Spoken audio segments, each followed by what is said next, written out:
중국의 부동산 업체 헝다의 파산 위기에 대한 소식을 한동안 전해드렸었는데 워낙 큰 기업인 만큼 중국 경제, 나아가서 세계 경제에 미칠 영향에 대해서였습니다.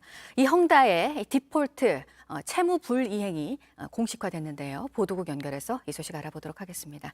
유미 기자, 글로벌 신용평가사의 발표로입니다. 예고된 일이긴 했는데 시장에서 지금 어떻게 받아들여지고 있습니까? 네, 글로벌 신용평가사인 피치가 헝다를 가장 먼저 제한적 디폴트로 분류했습니다. 이에 따라 국제시장에서 헝다의 디폴트는 공식화됐습니다. 제한적 디폴트는 빚을 갚지 못하고 있지만 파산 신청과 같은 채권 회수 절차가 시작되고 있지 않은 상태를 말합니다.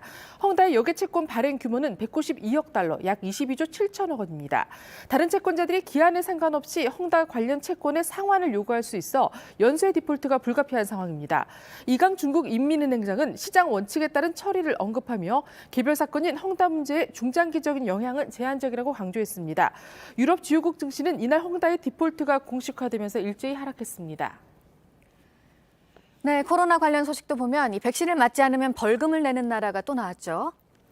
네, 오스트리아에서는 14살이 넘으면 앞으로 백신을 의무적으로 접종해야 할 것으로 보입니다. 내년 2월부터 적용됩니다.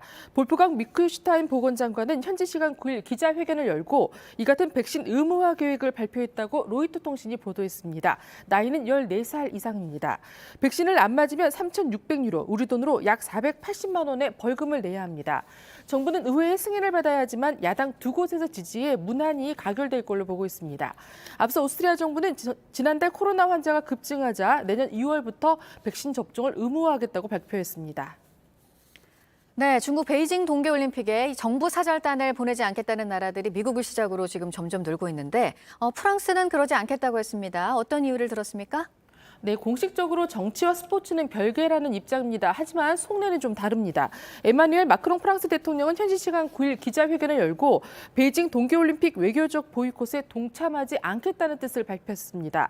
프랑스가 보이콧에 참여하지 않는 건 베이징 동계올림픽 이후 2024년 파리에서 하계올림픽을 개최한다는 점이 작용한 걸로 보입니다. 앞서 이탈리아 역시 미국의 올림픽 보이콧 결정에 동참하지 않겠다고 했습니다. 이탈리아 역시 2026년에 동계올림픽을 개최하는 나라입니다.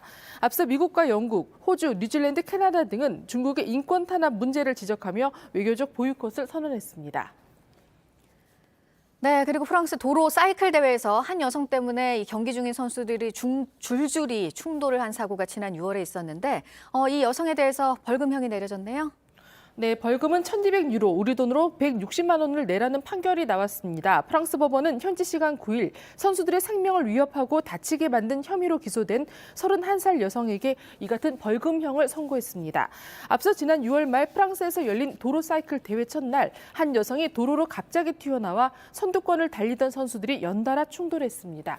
지금까지 아침엔 지금 JTBC 유미입니다.